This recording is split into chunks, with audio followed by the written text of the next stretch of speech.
Notre Père céleste, que ton onction divine, l'onction de Christ, l'onction du Saint-Esprit qui demeure en nous, nous enseigne toutes choses dans la vérité. Donne-nous de l'entendement. Ouvre notre esprit. Nous voulons comprendre les Saintes Écritures. Nous saluons ta présence par le Saint-Esprit. Toi qui es en nous et avec nous. Nous bénissons la présence de tes saints anges qui sont ta mission en notre faveur. Bénis ces instants au nom de Jésus-Christ. Amen. La chorale peut se rasseoir et nous pouvons donner une louange d'acclamation au nom de notre Seigneur.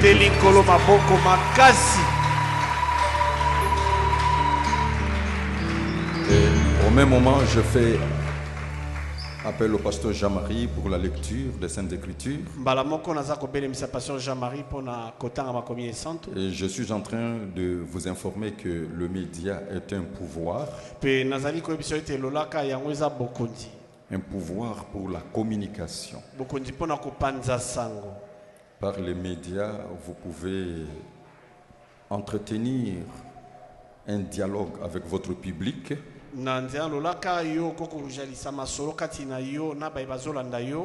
Vous pouvez vous faire connaître, entretenir votre image de marque.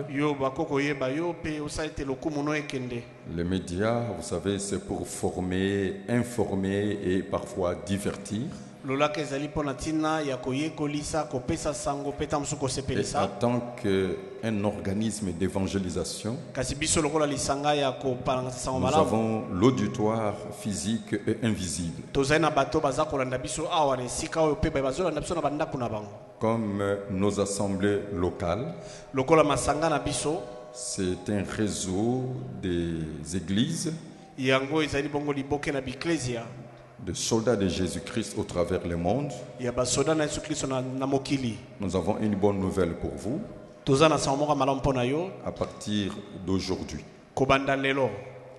vous pouvez chaque jour suivre le culte évangélique de notre quartier général sur YouTube. C'est-à-dire, vous verrez l'effigie de l'armée de l'Éternel. Mais pour l'identification, vous verrez c'est mentionné école des disciples. Avec les générations of the Rockmen. Mais on a bien mentionné l'assemblée locale de Sendwe, Kinshasa. Parce qu'il y a aussi nos assemblées locales qui sont toujours dans le même lien. Amen. Donc vous pouvez vous édifier en suivant le culte. La parole de Dieu ne change pas, mais la compréhension de la parole de Dieu change à cause de la maturité spirituelle.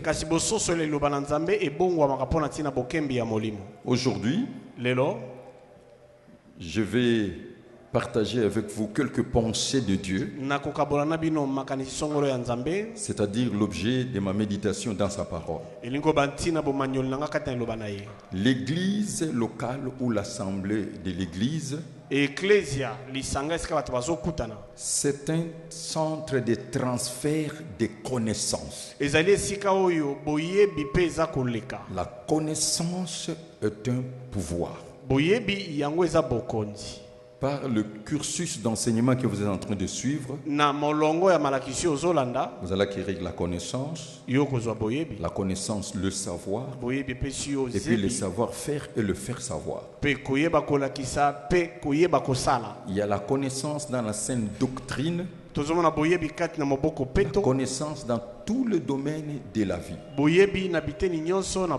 Rappelez-vous bien ces principes. Celui qui n'est pas bien informé sera manipulé. Est-ce que vous êtes en train de comprendre? Celui qui est bien informé ne sera jamais manipulé. Donc l'ignorance tue. Amen. C'est pour cela il faut vraiment vérifier les Écritures. Ensuite, nous avons le canal de transfert de connaissances. Parce que là, il s'agit aussi de la spiritualité. Ce sont des ministres que Dieu a établis. Et sur la terre, l'homme a sa part de responsabilité et Dieu a sa part de responsabilité. Donc Dieu ne peut pas faire notre part de responsabilité et nous ne pouvons pas faire la part de responsabilité de Dieu. Donc vous êtes le directeur de votre conscience, l'acteur principal de votre vie est secondaire dans la vie des autres. Il y a deux choses que vous devez savoir: vivre sa vie et gagner sa vie. Vivre sa vie, c'est tout simplement avoir un bon comportement. La probité morale. Être juste, droit, intègre, honnête et vivre dans la spiritualité. Gagner sa vie, c'est par le résultat de votre travail. Alors il faut bien concilier les deux. Parce que la personnalité d'un individu est caractérisée par son comportement.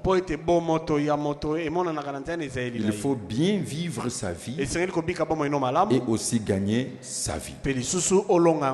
Amen. Que l'Éternel vous bénisse. Que l'Éternel soit avec vous. Que l'Éternel soit avec vous. Que l'Éternel vous bénisse. En tant que disciple de Jésus-Christ, présentez-moi votre Bible. Votre bloc-notes. Merci, que Dieu vous bénisse. Que la grâce du Seigneur Jésus-Christ, l'amour de Dieu et la communion du Saint-Esprit soient avec vous tous. Les saints peuvent dire Amen. Amen.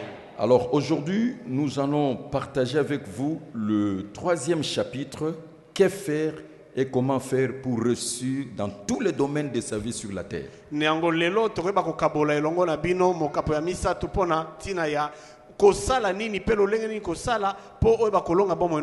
Nous allons partir d'un principe que c'est notre part de responsabilité d'élever le grand défi de la vie. L'Éternel Dieu a établi l'homme sur la terre comme l'être suprême.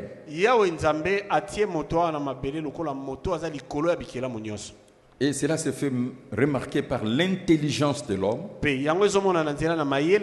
sa connaissance, son savoir, le savoir-faire et le faire savoir. Et aussi par sa façon de communiquer. Il peut traduire ses pensées en paroles, en écrit, en actes, gestes et faits.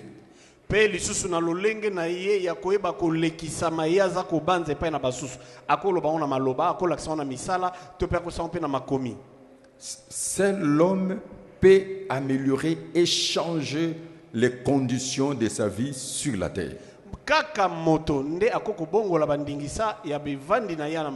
L'homme est le représentant légal de Dieu. L'homme est le tendon de Dieu. Il a été créé selon son image et sa ressemblance. Alors, l'Éternel Dieu a établi 7 besoins fixes fondamentaux. C'est le prix à payer. Ça s'appelle la sécurité sociale. Pour bien vivre sa vie et gagner sa vie sur la terre. Ce que Dieu veut, c'est le bien-être de l'homme. Alors, le social, c'est ce qui concerne l'organisation de la société humaine en rapport avec leurs conditions de vie. C'est ça le social. Tout ce qui est en rapport avec les conditions de vie des êtres humains et leurs relations. Alors c'est l'être humain, hommes et femmes, peuvent améliorer leurs conditions de vie par le résultat du travail. Il est vrai que la science défend que l'homme a fait l'évolution. L'homme vient de singes.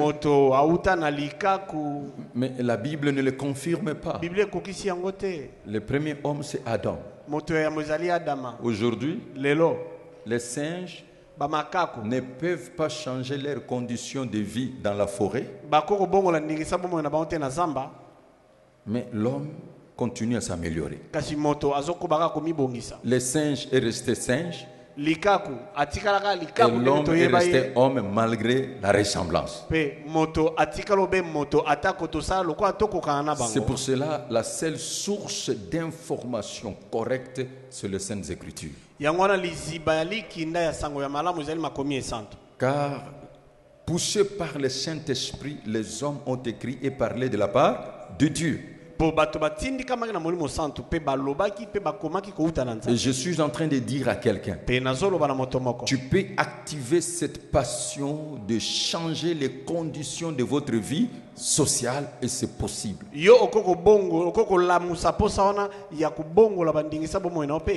Alors les 7 besoins fixes et fondamentaux, chaque homme, chaque femme, chaque responsable est appelé à affronter cela.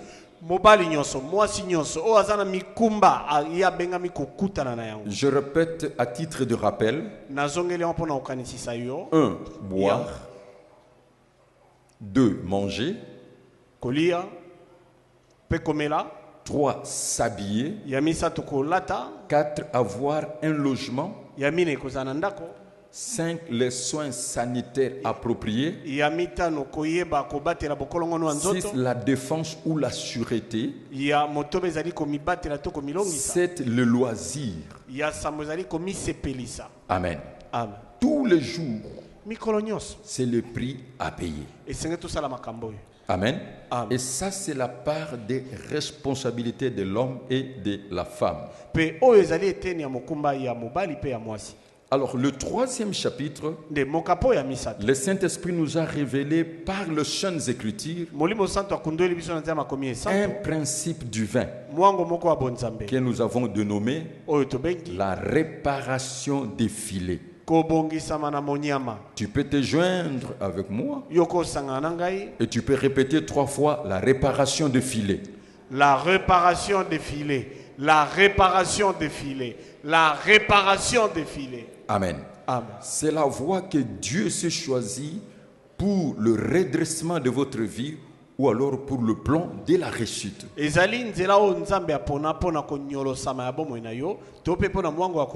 Nous allons lire dans Matthieu chapitre 4 le verset 21. La Bible déclare ceci. Je suis en train de parler de ce principe divin que nous avons dénommé la réparation de filets. Matthieu chapitre 4 verset 21. De là, étant allé plus loin, il vit 2 autres frères, Jacques, fils de Zébédée, et Jean son frère, qui étaient dans une barque avec Zébédée leur père, et qui réparaient leurs filets. Amen. Amen. Prenez bien cette expression. La parole de Dieu est révélée et le Saint-Esprit va nous révéler ce langage. Qu'est-ce que c'est le filet pour un pêcheur? Amen. Amen. Le filet fait partie des outils de travail pour la capture de poissons. Attention. Leur profession était le pêcheur de poissons. Le champ d'activité, la rivière, le lac, la mer ou l'océan. Amen. Amen. Et parmi les outils de travail, on voit le filet. Alors, je vais ouvrir un dialogue avec vous. Quelle est votre occupation actuelle? Ou alors, quelle est votre profession? Est-ce que tu es un professionnel? À titre de rappel, un professionnel, c'est celui qui donne la solution appropriée à. Quelle est votre occupation? Ou alors, quelle est votre qualification professionnelle? Deuxième question. Quel est votre champ d'activité? Ou quels sont vos champs d'activité? N'oubliez pas cette parole. Le précieux trésor que Dieu donne à un homme, c'est l'activité. Et tu ne peux pas avoir l'activité sans champ d'activité. Troisième question. Quels sont vos outils de travail?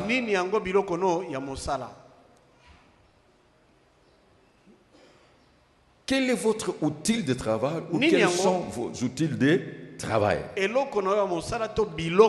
Alors, qu'allons-nous retenir par ce langage? Ou expression, la réparation des filets. Moi, j'ai besoin de réparer mon filet. Tu as besoin de réparer ton filet. Et il a besoin de réparer son filet. Nous avons besoin de réparer nos filets. C'est la voie pour le redressement et pour le plan de réussite. Le Saint-Esprit parle à quelqu'un aujourd'hui. C'est votre part de responsabilité de réparer votre outil de travail, j'insiste. Alors, je vais donner quelques exemples. Prenons, vous êtes ministre de Dieu dans le saint sacerdoce royal. Vous exercez le ministère de la parole et de prière. N'oubliez pas que le sacerdoce, c'est l'ensemble des fonctions d'un ministre et de sa dignité. Dans ce rôle, il a le droit et le devoir. Donc, vous êtes qualifié. Il se pourrait que vous êtes messager de la bonne nouvelle ou messager.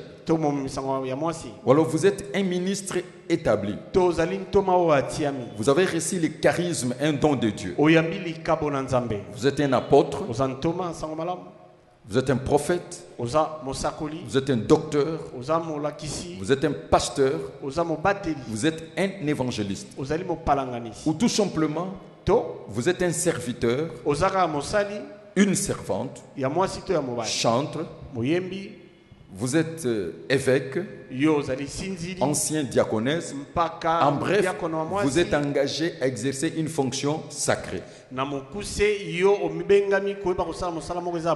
y a des choses que vous devez connaître. Le premier point, vous exercez le ministère de la parole et de prière. C'est ça l'outil de travail. La parole et la prière. Mais quelle est la parole que vous proclamez? Je vous ai dit ceci.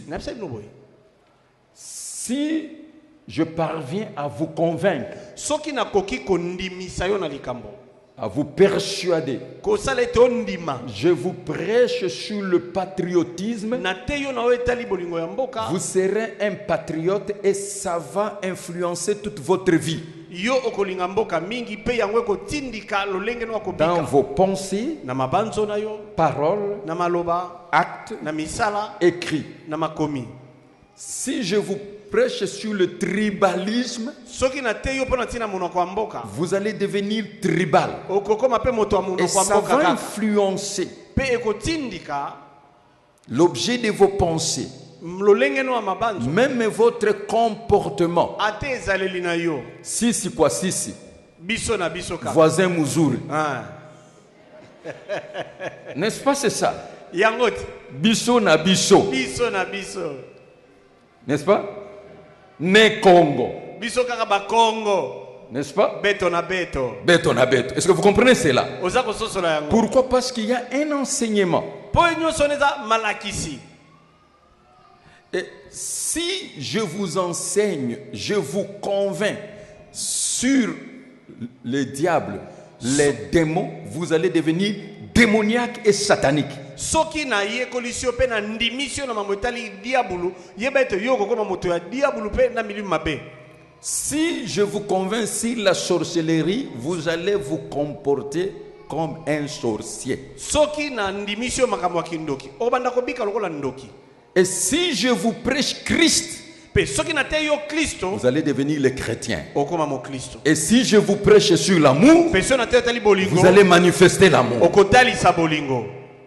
C'est pour cela que la Bible dit: ne mettez pas foi à tout esprit. Vous devez éprouver les esprits pour savoir si ça vient de Dieu.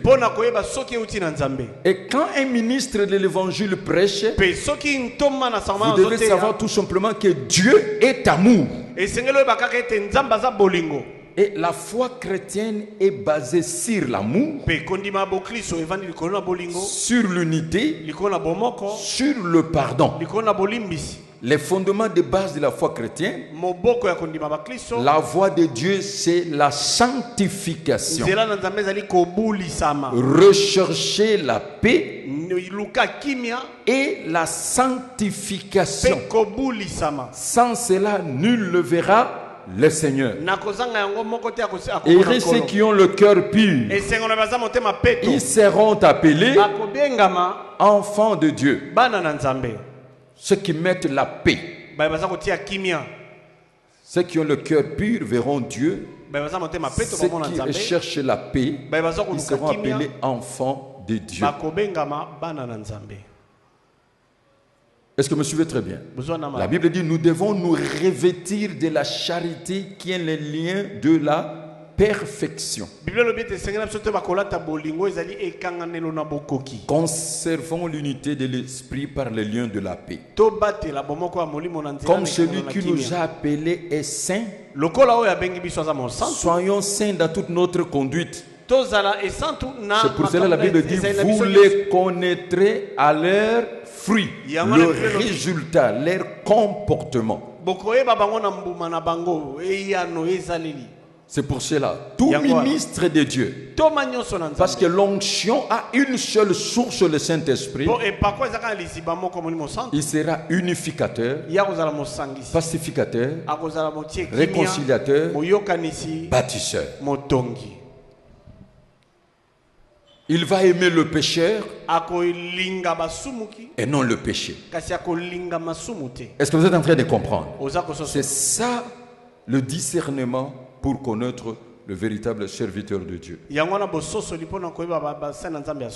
Alors, la Bible dit: faites attention à votre façon d'écouter, parce que la foi vient de ce qu'on entend, et ce qu'on entend vient de la parole de Christ. Et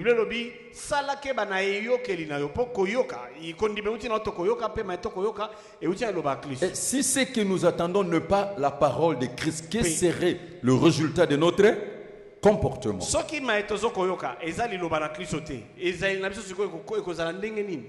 Donc, vous exercez le ministère de la parole de prière. Regardez ce que le Saint-Esprit a dit à Timothée. 1 Timothée chapitre 4 verset 12 à 16. 1 Timothée chapitre 4 verset 12 à 16. Que personne ne méprise ta jeunesse, mais sois un modèle pour le fidèle, en parole, en conduite, en charité, en foi, en pureté. Jusqu'à ce que je vienne, applique-toi à la lecture, à l'exhortation, à l'enseignement. Ne néglige pas les dons qui est en toi et qui t'a été donné par prophétie avec l'imposition de main de l'assemblée des anciens. Occupe-toi de ces choses, donne-toi tout entier à elles, afin que tes progrès soient évidents pour tous. Veille sur toi-même et sur ton enseignement. Persévère dans ces choses, car en agissant ainsi, tu te sauveras toi-même et tu sauveras ceux qui t'écoutent. Bon, je prends seulement un seul aspect. Sois un modèle pour le fidèle. Et si tu n'es pas un modèle, qu'est-ce qui va arriver? Tu vas perdre ta crédibilité, tu vas perdre ta face. Et c'est quoi? le filet est détruit. Est-ce que vous êtes en train de comprendre? Est-ce que jusque-là quelqu'un a compris? Deuxième point, la prise en charge de fidèles. La Bible dit connais chacune de tes brebis et donne tes soins.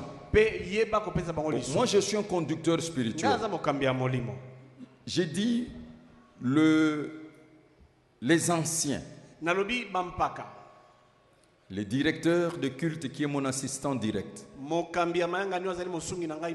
le directeur de département, le secrétaire, les chefs de différentes sections. Est-ce que vous connaissez chacune de vos brebis? Est-ce que vous donnez le soin? Est-ce que vous avez vraiment la communion fraternelle?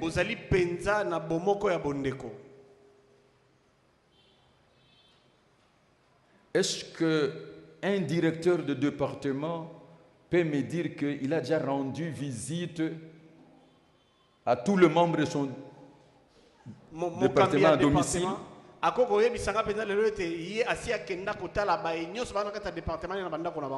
Est-ce que un dirigeant ou une dirigeante de la chorale connaît l'adresse de tous ses membres?